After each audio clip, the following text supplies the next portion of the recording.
Khan Ross was a senior British diplomat at the UN responsible for imposing the embargo on Iraq. You gave evidence on the impact of sanctions. Yes. And this is what you said. The weight of evidence clearly indicates that sanctions caused massive human suffering among ordinary Iraqis, in particular children.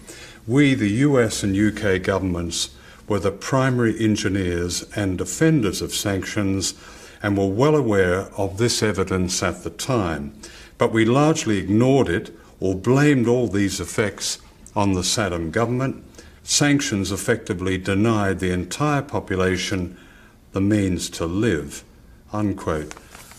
That's a shocking admission. Yeah, I agree. Well, I stand by it today. Why didn't you speak out during those 4.5 years? There is a certain macho culture in foreign policy circles that to talk about things like humanitarian suffering when you're dealing with Saddam Hussein is a bit wet. You know, that it's not what the issue is really about, that governments do security, that's the kind of hard thing that we're there to provide. And I think however wrong your decisions may be, whatever damage you may do to other individuals, there is at the end of the day no accountability whatsoever.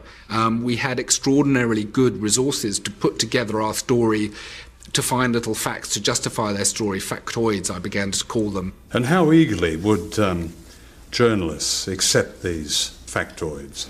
They had very little chance to do anything other than accept our version of events and more or less relay it unedited to the public. Government is an information machine, and we would control access for journalists to us, to governments. When I was in news department in the Foreign Office, we would control access to the Foreign Secretary as a form of reward to journalists if they were critical, if we felt they were too hostile to our account of events. We would not give them the goodies of trips with the Foreign Secretary around the world, or exclusive interviews every now and then. We did the same in New York. If journalists were not particularly supportive to our account, we would freeze them out. We would make life harder for them.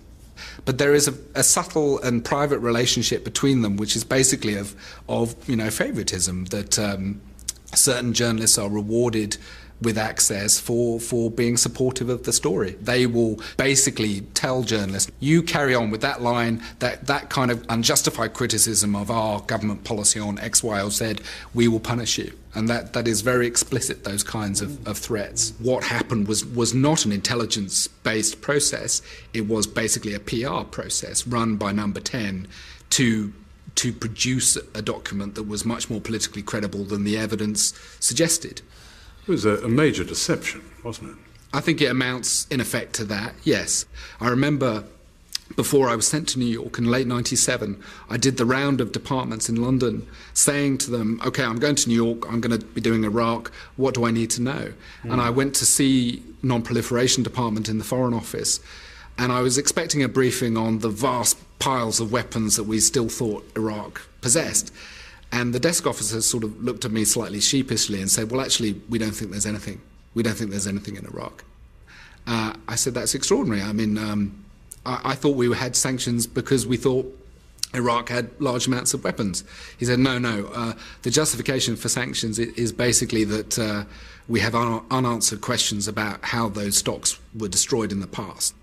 But what I feel very guilty about it. I feel very ashamed about it. I feel ashamed about it sitting talking to you.